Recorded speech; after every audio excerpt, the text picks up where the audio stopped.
तब तक आने से कर। अच्छा यार देखें पार्टनरशिप, वैसे हम पहले बात करते हैं, वैसे हम क्या करते हैं ना। वैसे हम पार्टनरशिप में आपको पता है कि एप्रोप्रिएशन अकाउंट बनाते हैं। एप्रोप्रिएशन अकाउंट में सबसे पहले आता है नेट प्रॉफिट,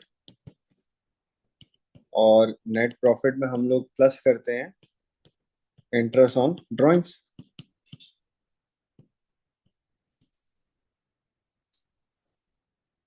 और सही ना, इंटरेस्ट ऑन ड्राइंग तो आपको पता है कैसे निकालते हैं। मैं सिर्फ एक ओवरव्यू दे रहा हूँ ताकि हमें जो चीज़ पढ़नी है हम उस पर आसानी से समझ में आ जाए। लेस एप्रोप्रिएशन, सैलरी लिखते हैं पार्टनर की हम, बोनस या कमीशन किसी का है वो लिखते हैं, इंटरेस्ट ऑन कैपिटल लिखते हैं, और ये सारी चीजें हम लोग नेट प्रॉफिट से माइनस कर देते हैं। बचा हुआ प्रॉफिट आता है, उसको हम क्या बोलते हैं? Share of profit. फिर हम पार्टनर का शेयर ऑफ प्रॉफिट कर देते हैं। ये एप्रोप्रिएशन था, राइट। एप्रोप्रिएशन अकाउंट के बाद हम लोग क्या करते हैं? करंट अकाउंट बनाते हैं।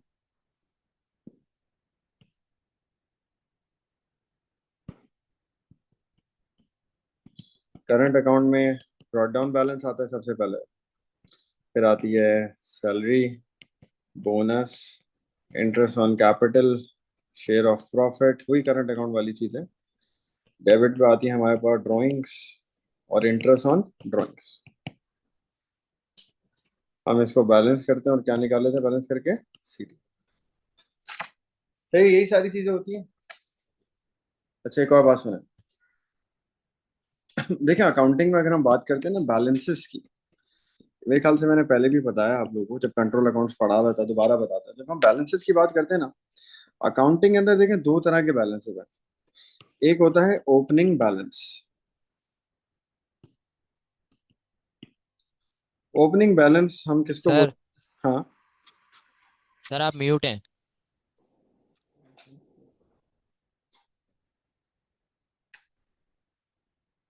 नहीं यार, मैं म्यूट तो नहीं हूँ। नहीं नहीं सर, आ रही है आवाज। आवाज आ हाँ। रही है ना? हमें डर गया, मैंने कहा यार मैं इतना सारा पढ़ा दिया लेकिन मैं म्यूट हूँ। नहीं आ रही। देखिए ओपनिंग बैलेंस बराबर ही। देखो कॉल आ रही है। ओपनिंग बैलेंस का मतलब है ब्रॉड डाउन बैलेंस। ठीक है। ब्रॉड डाउन बैलेंस का हिसाब क्या होता है? ब्रॉड डाउन बैलेंस जहां गिवन होता है सवाल में, हम उसको वहीं पे रिकॉर्ड करते हैं। ओपनिंग बैलेंसेस हैं वो ब्रॉड डाउन बैलेंसेस हैं। ब्रॉड डाउन बैलेंसेस जहां दिए हुए हम उनको वहीं लिखते हैं। फॉर एग्जांपल जैसे लिखा हुआ है ब्रॉड डाउन बैलेंस डेबिट है, तो हम क्या करेंगे? हम टी अकाउंट में ब्रॉड डाउन डेबिट पे लिख देंगे। और अगर लिखा हुआ है ब्रॉड डाउन बैलेंस क्रेडिट है, तो हम क्या करेंगे? हम टी अकाउंट में ब्रॉड डाउन क्रेडिट पे लिख देंगे। तो ब्रॉड डाउन बैलेंसेस जहां दिए हुए होते हैं हम उनको वहीं पर लिखते हैं। अगर ब्रॉड डाउन में डेबिट बोल रहा है तो ब्रॉड डाउन कहाँ आएगा? डेबिट पे। और ब्रॉड डाउन में अगर वो क्रेडिट कह रहा है तो ब्रॉड डाउन किधर आएगा? क्रेडिट पे। तो brought down balances are recorded where given in question. If brought down balance is debit, we record brought down on debit side of T account. When brought down balance is credit, we record brought down on credit side of T account. ठीक है। अच्छा दूसरे balance की बात करते हैं। एक balance और भी होता है, वो होता है क्लोजिंग बैलेंस। क्लोजिंग बैलेंस बोले तो क्या होता है? सीडी। सीडी बैलेंस जहां दिया हुआ होता है वहां पर रिकॉर्ड नहीं होता। सीडी बैलेंस ऑपोजिट साइड पर रिकॉर्ड होता है। फॉर एग्जाम्पल अगर वो बोल रहा है CD balance closing balance credit है, तो हम सीडी कहाँ लिखेंगे? क्रेडिट कह रहे हैं तो हम सीडी क्रेडिट पे नहीं लिखेंगे, हम सीडी डेबिट पे लिखेंगे। सीडी क्रेडिट कह रहा है तो हम सीडी क्रेडिट पे नहीं लिखेंगे, सीडी कहाँ लिखेंगे? डेबिट पे लिखेंगे। सीडी उल्टी साइड बात। इसी तरह से अगर वो बोलता है CD डेबिट बैलेंस है, तो हम CD कहाँ लिखेंगे? डेबिट पे नहीं लिखेंगे, हम कहाँ लिखेंगे? क्रेडिट पे लिखेंगे। तो ये बैलेंसेस की बात है। अच्छा, इसे पार्टनरशिप के टॉपिक में नहीं है, ये पूरी अकाउंटिंग में हर टॉपिक के अंदर ऐसे ही होता है। बैलेंसेस BD और CD। BD बैलेंस जहां दिया हुआ है वहीं पे रिकॉर्ड होता है, CD बैलेंस जहां दिया होता है वहां पे रिकॉर्ड नहीं होता, ऑपोजिट साइड पे लिखा जाता है। अगर CD क्रेडिट कह रहा है तो CD डेबिट पे लिखा जाता है, CD डेबिट बोल रहा है तो CD क्रेडिट पे लिखा जाता है। हाँ शास पूछो। सर ये कंट्रोल अकाउंट वाली लॉजिक है, हाँ जो सेम सेम। बोलता है उसका उल्टा हो जाता हाँ बिल्कुल वैसे ही है, बिल्कुल वैसे ही। अच्छा, ये कंट्रोल अकाउंट और पार्टनरशिप के टॉपिक की बात नहीं है, ये पूरी अकाउंटिंग में हर टॉपिक में हर जगह पे इसी तरह से होता है। ब्रॉड डाउन बैलेंसेस जहां दिए हैं वहीं लिखे जाते हैं, और CD बैलेंस जहां दिए हैं वहां पे नहीं लिखे जाते, ऑपोजिट साइड पे लिखे जाते हैं। पूरी अकाउंटिंग में हर जगह पे हर टॉपिक के अंदर ऐसे ही होता है। आप लोगों को ये बात समझ में आ गई? सबको आगे चलें। है। जी सर। अब सुने मेरी बात, वापस आते हैं हम इस बात पे। करंट अकाउंट को देखें जरा गौर से। करंट अकाउंट हम कैसे बनाते हैं ना, सबसे पहले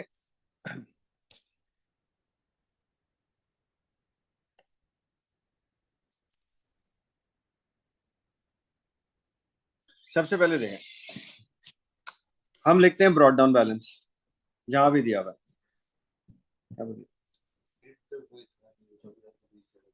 फिर वो सैलरी लिखते हैं, बोनस लिखते हैं, IOC लिखते हैं, interest on capital, share of profit भी लिखते हैं, ड्राइंग और इंटरेस्ट ऑन ड्राइंग लिखते हैं। और ये सब लिखकर हम क्या निकालते हैं? करंट अकाउंट से क्या कैलकुलेट करते हैं?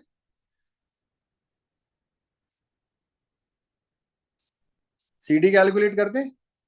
मतलब हम करंट अकाउंट में ब्रॉड डाउन लिख रहे हैं, सैलरी लिख रहे हैं, बोनस लिख रहे हैं, इंटरेस्ट ऑन कैपिटल लिख रहे हैं, शेयर ऑफ प्रॉफिट लिख रहे हैं, ड्राइंग्स इंटरेस्ट ऑन ड्राइंग लिख रहे हैं। ये सारी चीजें करंट अकाउंट के अंदर लिखने के बाद हम लोग क्या कैलकुलेट कर रहे हैं? करंट अकाउंट से करंट अकाउंट का CD निकाल रहे हैं। ऐसे ही है। फिर वो SYFP में लेके जा रहे हैं। अब सुनने के बाद देखें, अब सवाल देखें। आपको एक क्वेश्चन में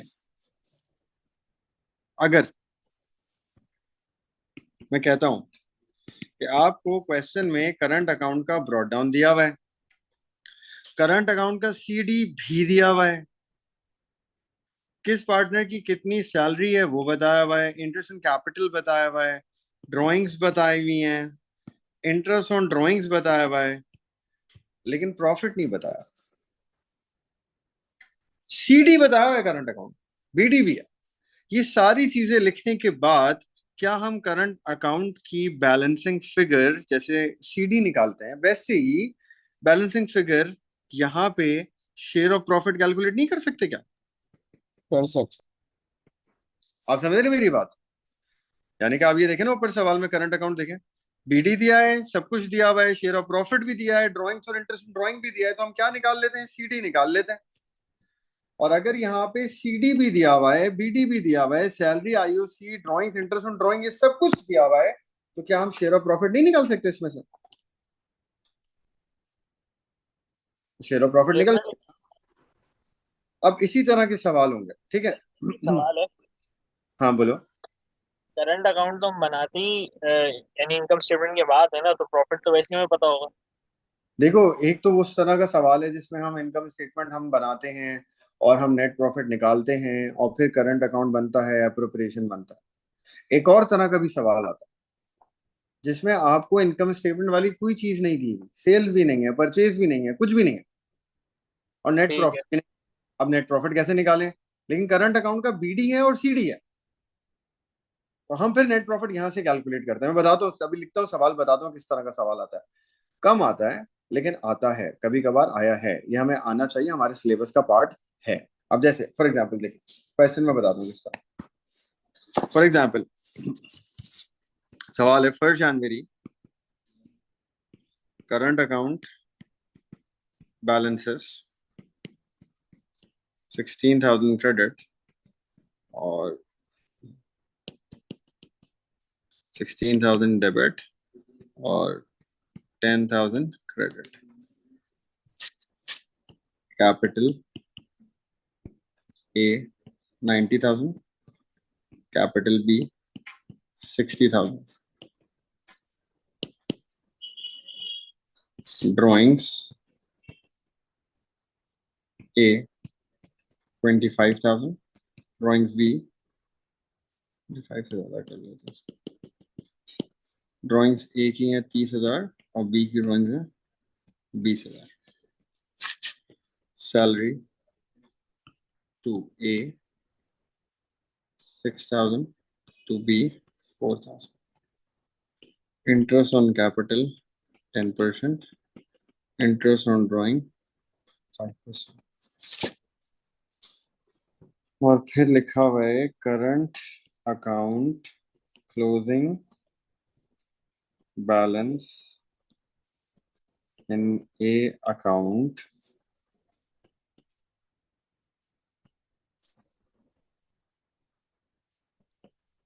$12,000 क्रेडिट. रेशियोज यहाँ दिए हुए हैं A and B 2:1. ठीक है. और सर बी का क्लोजिंग बैलेंस? बी का क्लोजिंग बैलेंस नहीं दिया. रिक्वायर्ड, अब रिक्वायरमेंट देखें. Calculate share of profit A and B और दूसरी है कैलकुलेट नेट प्रॉफिट. अब ये सवाल देखना आप. इस सवाल में कहीं पे भी सेल्स नहीं है, परचेजेस नहीं है. हम इनकम स्टेटमेंट कैसे बनाएंगे? जब इनकम स्टेटमेंट नहीं बनेगी तो नेट प्रॉफिट भी नहीं आएगा. अभी भी नहीं है नेट प्रॉफिट हमारे पास, तो कैसे सवाल सॉल्व करें? लेकिन करंट अकाउंट का आप नोटिस करें तो ब्रॉड डाउन है ये रहा, और करंट अकाउंट कैपिटल भी है, ड्राइंग्स भी हैं, सैलरी भी है. ये सारी चीजें हैं हमारे पास.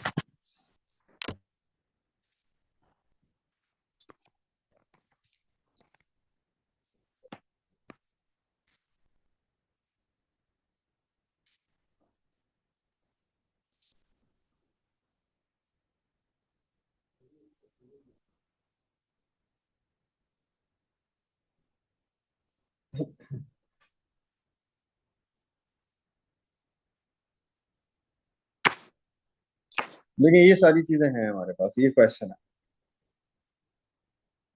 एक बार पढ़ लें इसको, मैं सॉल्व कराता हूँ, समझ में आ जाएगा. इसमें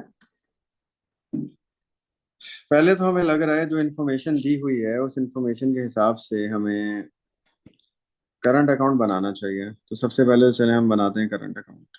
ठीक है भाई, यार ये फिर नहीं चल रही बनाना, एकदम से रुको.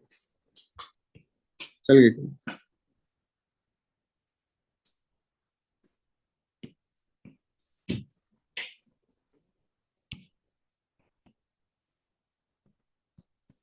ए और बी, ए और बी. ठीक है. अब आप देखें यहाँ करंट अकाउंट में ए और बी क्या है. सबसे पहले current account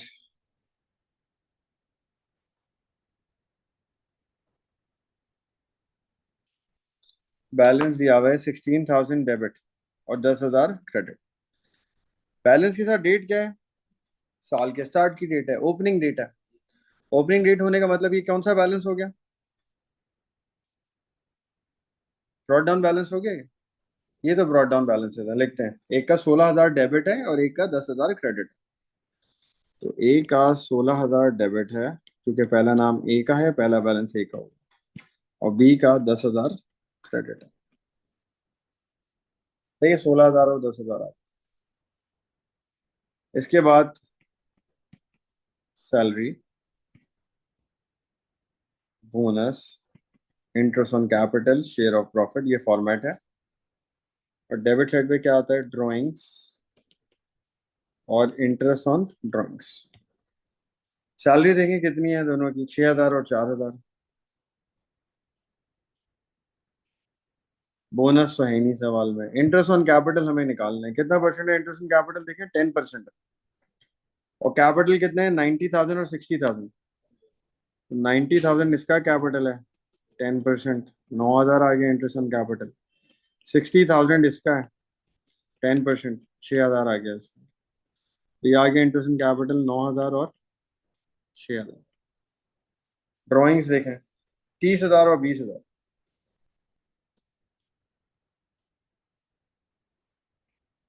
interest on drawing निकालना है हमें, कितना निकालना है इंटरेस्ट ऑन ड्राइंग? 5% निकालना।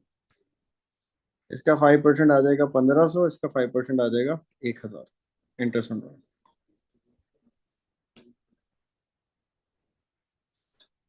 ठीक है, यहां तक भी प्रॉब्लम किसी को?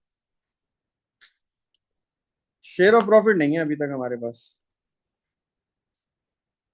लेकिन हमारे पास सीडी बैलेंस है करंट अकाउंट का। वो भी दोनों पार्टनर्स का सीडी नहीं है, एक पार्टनर का सीडी है।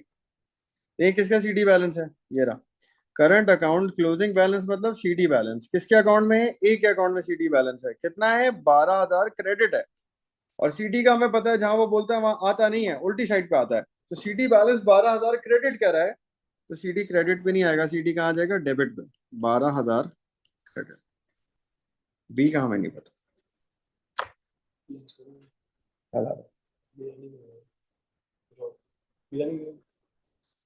तो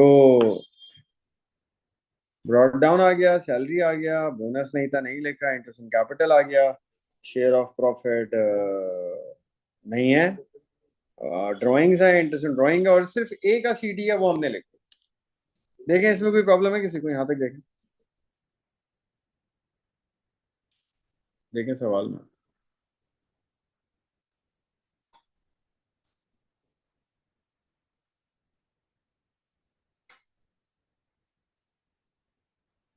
अब ए का अकाउंट हम बैलेंस करेंगे, ठीक है? देखें, ए को जैसे टी अकाउंट को बैलेंस किया जाता है, ए की क्रेडिट साइड और ए की डेबिट साइड। सिर्फ ए को देखें, ए की क्रेडिट साइड पे देखें कितना अमाउंट है, एक 6,000 है, एक 9,000 है। तो ए की क्रेडिट साइड पे टोटल कितना है? 15,000। ए की डेबिट साइड पे देखें कितना है? 16,000 है, 30,000 है, कितना हुआ? 46। 46 और 1,500 कितना हुआ? 47,500। 47,500 और 12,000 कितना हुआ? 59,500। तो ए की डेबिट साइड का टोटल है 59,500, ए की क्रेडिट साइड का टोटल है 15,000। तो बड़ी अमाउंट दोनों तरफ आती है। तो बड़ी अमाउंट है क्या? 59,500, 59,500, ये दोनों तरफ आ गई। इस तरफ तो है 59,500, क्रेडिट साइड पे नहीं है 59,500। तो क्रेडिट साइड पे कितना फर्क आ रहा है? 15,000 है क्रेडिट साइड पे ए की, लेकिन टोटल कितना है? 59,500। कितना डिफरेंस आ रहा है? कितना सीडी निकल रहा है? डिफरेंस बताएं, सीडी कितना आएगा इसमें? 15,000 और 59,500 का डिफरेंस। सर ये जो सीडी है 12,000, ये ए का है, ए का है। लेकिन ए का तो बी डेबिट साइड पे है, तो क्रेडिट साइड पे नहीं आएगा इसका हाँ, सीडी। इससे नहीं नहीं नहीं नहीं, दोनों बीडीसीडी एक तरफ हो सकता है, जरूरी नहीं है ये बात,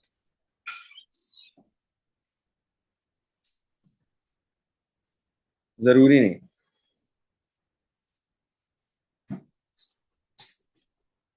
कितना आ रहा है शेयर ऑफ प्रॉफिट देखें?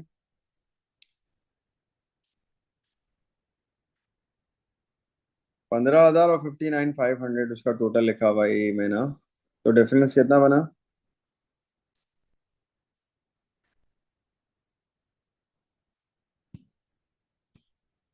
44,500।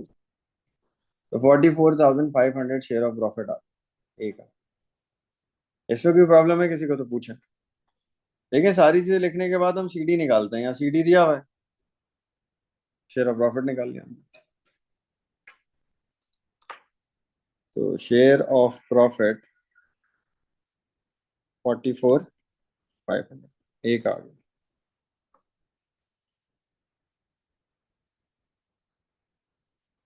ठीक है भाई। अब बी का शेयर ऑफ प्रॉफिट हमारे पास नहीं है, तो हमने सोचा बी का भी ऐसे ही निकाल लें। लेकिन जब बी का ऐसे ही निकालने आए तो हमने देखा यार बी का तो सीडी भी नहीं है, दो चीजें गायब हैं, तो दो तो नहीं निकल सकती। हमने क्या, रेशो हमें पता है। रेशो देखें, शुरू में क्या रेशो है? 2:1। दो हिस्से ए को मिलते हैं, एक हिस्सा बी को मिलता है। तो आप ये देखें, ए को कितना मिला हुआ है? ए को मिला है 44,500, और ये कितने हिस्से बनते हैं ए के? दो। बी के कितने हिस्से बनते हैं? एक, वो कितना हो जाएगा? एक्स, क्रॉस मल्टीप्लाई कर लो। समझ गए? 44,500 ए को शेयर ऑफ प्रॉफिट मिला, और एक हिस्से कितने हैं? दो। तो 44,500 कितने हिस्सों के बराबर है? दो के बराबर है। एक हिस्सा कितना होगा? एक्स। निकालें कितना आ रहा है ये। बी का भी आ जाएगा शेयर ऑफ प्रॉफिट इस तरह से, 22,250। इसका शेयर ऑफ प्रॉफिट आ जाएगा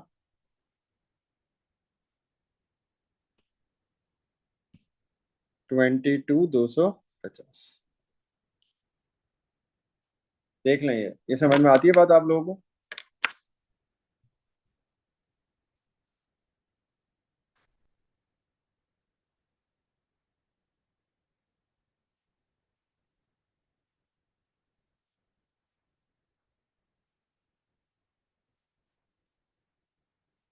देख लें यार, कोई प्रॉब्लम है किसी को? No sir. अब हम बी का शेयर ऑफ प्रॉफिट निकाल चुके हैं ना, क्योंकि बी का शेयर ऑफ प्रॉफिट आ चुका है। अब हम बी का सीडी निकाल लेंगे। अब बी का सीडी निकाल लें।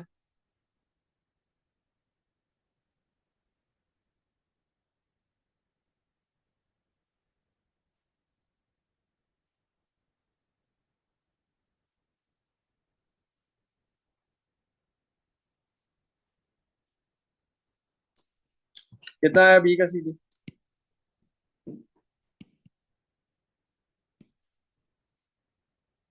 नॉर्मल जैसे निकालते हैं, बीडी भी आ गया, बी का सैलरी भी है, आईओसी भी है, शेयर ऑफ प्रॉफिट भी है, ड्राइंग्स भी है, इंटरेस्ट ऑन ड्राइंग भी है। अब बी का सीडी आ जाएगा। कितना है बी का सीडी?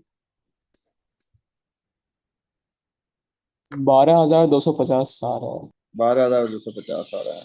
Share of profit 22,250। ठीक है, ये शेयर ऑफ प्रॉफिट वाली बात तो समझ में आ गई आपको? ए का शेयर ऑफ प्रॉफिट 44,500 और बी का शेयर प्रॉफिट 22,250। ठीक है, अब इसके बाद हमारा वर्किंग खत्म नहीं हुई, पहली रिक्वायरमेंट पूरी हो गई, calculate share of profit A and B. ये आ गया शेयर ऑफ प्रॉफिट ए और बी का। अब हमें क्या कैलकुलेट करना है? अच्छा, आज ना नोट्स से रिलेटेड आपको मुनव्वर कॉल कर लेगा और नोट्स वगैरह आपको भिजवा देगा ना। मुनव्वर आपको थोड़ी देर में बात कर लेगा, तो नोट्स आ जाएंगे इंशाल्लाह ताला आज कल में आपके पास। अच्छा, इसके बाद आगे सुने, दूसरी रिक्वायरमेंट है नेट प्रॉफिट निकालना है। अभी तक सर हमने नेट प्रॉफिट नहीं निकाला। हाँ बोलो। सर सॉरी, घट के सवाल कर रहा हूँ। इसके बाद आप कौन सा टॉपिक शुरू करवाएंगे? इनकम्प्लीट रिकॉर्ड्स कराऊंगा, सिंगल एंट्री। Okay sir. अच्छा सर, आप जो नोट्स भेजेंगे उसमें यानी सारे तकरीबन प्रैक्टिस क्वेश्चन हर टॉपिक के हैं ना? हाँ, जैसे सर हर मिड टॉपिक टर्म के। आ रहा है तो उसमें क्वेश्चन तो है ना? हाँ, हर टॉपिक के सर प्रैक्टिस प्रैक्टिस कर लेंगे। प्रैक्टिस क्वेश्चन हैं, पास पेपर के भी सवाल हैं, मेरे बने हुए ओके भी सर। क्वेश्चन है, वेरिएंट्स के भी क्वेश्चन है। अच्छी मोटी किताबें हैं, दो अच्छे खासे सवाल हैं, और इंडेक्स भी बना हुआ है उसमें। तो 2024 तक जो पास पेपर में आया ना, वो सब है उसमें। अच्छा, अब दूसरी रिक्वायरमेंट हमारी क्या है? नेट प्रॉफिट निकालना है हमें। अब नेट प्रॉफिट निकालने के लिए हम क्या करेंगे? हम एप्रोप्रिएशन अकाउंट बनाएंगे। अब इधर ध्यान से देखिएगा, हमें नेट प्रॉफिट नहीं पता, हम एप्रोप्रिएशन पूरा बनाते हैं। इंटरेस्ट ऑन ड्राइंग हम ऐड करेंगे। इंटरेस्ट ऑन ड्राइंग हम निकाल चुके हैं। देखें कितना इंटरेस्ट ऑन ड्राइंग, 1,500 और 1,000 है। 1,500 और 1,000 ऐड कर लें, कितना हो गया? 2,500 लेस एप्रोप्रिएशंस। सैलरी, सैलरी थी एक पार्टनर की 6,000, एक की 4,000। 6,000 और 4,000। बोनस तो नहीं था, इंटरेस्ट ऑन कैपिटल था। देखें कितना था, एक का 9,000, एक का 6,000। 9,000 और 6,000, इन सबको प्लस कर लें। 15 और 10 कितना हो गया? 25,000। ये माइनस हो जाता था। तो नेट प्रॉफिट में इंटरेस्ट ऑन ड्राइंग प्लस होता है, और ये सारी चीजें क्या होती हैं? सब्ट्रैक्ट होती हैं। हमें पता नहीं है नेट प्रॉफिट है कितना अभी तक। ये सब माइनस करने के बाद क्या आता था? Share of profit. Share of profit हम निकाल चुके हैं। एक का है 44,500 और एक का है 22,250। एक का है 44,500, एक का है 22,250। इन दोनों को ऐड कर लें तो टोटल कितना प्रॉफिट था जो इन दोनों में डिवाइड हुआ था? Share of profit. एक का 44,500 है शेयर ऑफ प्रॉफिट, एक का कितना है? 22,250। इन दोनों को मिला लें तो टोटल कितना है? 66,750। 66,750 का एसओपी होगा जो दोनों में डिवाइड हुआ है। ऐसे ही है। इन दोनों के एसओपी को ऐड करो तो हमें टोटल एसओपी पता चल गया बिजनेस का 66,750। अब हमारे पास एसओपी आ चुका है, ध्यान से देखें, हमारे पास एसओपी आ चुका है। एप्रोप्रिएशन जो माइनस होने वाली है उसका टोटल है, इंटरेस्ट ऑन ड्रॉइंग्स का टोटल है, नेट प्रॉफिट नहीं है हमारे पास। अब हम यहाँ पे नेट प्रॉफिट को रखते हैं एक्स, मैं रख रहा हूँ नेट प्रॉफिट को एक्स। एक्स में प्लस हो रहा है इंटरेस्ट ऑन ड्रॉइंग 2500, माइनस हो रहा है अप्रोप्रिएशन 25,000, और बचा हुआ प्रॉफिट आ रहा है शेयर ऑफ प्रॉफिट 66,750। यही इक्वेशन बन रही है ना, यही करते हैं ना हम। प्रॉफिट में हम इंटरेस्ट ऑन ड्रॉइंग प्लस करते हैं, एप्रोप्रिएशन माइनस करते हैं, शेयर ऑफ प्रॉफिट आ जाता है। सॉल्व कर लें, 66,750 यही रहेगा, 25,000 जो है माइनस हो रहा है उधर आके प्लस हो जाएगा, और 2500 जो है प्लस हो रहा है वो यहाँ के माइनस हो जाएगा। तो कितना आ जाएगा हमारा नेट प्रॉफिट एक्स, देखें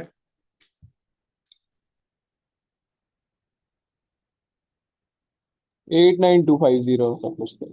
89250, ये नेट प्रॉफिट निकल गया 89250, ये मेरी आंसर कितने मार्क्स का आता है टोटल? है। कितने मार्क्स यार का आता है? यार ये समझ लो, अगर ये सवाल आया तो 15-20 मार्क्स का तो है, 20 नंबर का तो है ये सवाल, 20 मार्क्स का है। एक और सवाल मैं आप लोगों को देता हूँ, पास फेवर का निकाल के, वो आप लोग सॉल्व करें। लेकिन ये देख लें, देखिए क्या करा हमने, सवाल देखे पहले, सब सवाल समझ में आना चाहिए। हमने सवाल देखा, हमें रेशो देखा, क्या करंट अकाउंट के बीडीज दिखे, सीडी एक पार्टनर का दिखा, drawings, interest on capital, interest on drawing, capital, ये सैलरी, ये सब मिला, लेकिन हमें नेट प्रॉफिट नहीं मिला। इनकम स्टेटमेंट बनाने को ढूंढा हमने, इनकम स्टेटमेंट की चीजें भी नहीं है। अब नेट प्रॉफिट कैसे निकालें, कैसे पूरा करें? हमने कहा करंट अकाउंट का बीडी भी है, करंट अकाउंट का सीडी भी है, हमने बनाया करंट अकाउंट, बीडी लिखा जहां दिया हुआ है, सीडी लिखा जहां दिया हुआ है, वहां नहीं, ऑपोजिट साइड पर। सैलरी डाल दी करंट अकाउंट में जहां आती है, इंटरेस्ट ऑन कैपिटल डाल दिया, ड्राइंग्स डाल दिया, इंटरेस्ट ऑन ड्राइंग डाल दिया, और बैलेंस करके क्या निकाल लिया, शेयर ऑफ प्रॉफिट निकाला एक पार्टनर का। दूसरे का नहीं निकाल सकते थे क्योंकि दूसरे का सीडी नहीं था। एक का शेयर ऑफ प्रॉफिट निकाला, उसको रेशो में डिवाइड करा, रेशो से दूसरे का भी एसओपी निकाल लिया। फिर हमने बनाया एप्रोप्रिएशन अकाउंट, और बैकवर्ड वर्किंग करते हुए गए, नेट प्रॉफिट निकाल लो। सही है, समझ में आ गया आप लोगों को? इसमें कोई प्रॉब्लम है किसी को? नहीं सर। अब एक पास पेपर का मैं सवाल दे रहा हूँ, आप लोगों को खुद करना है, ठीक है?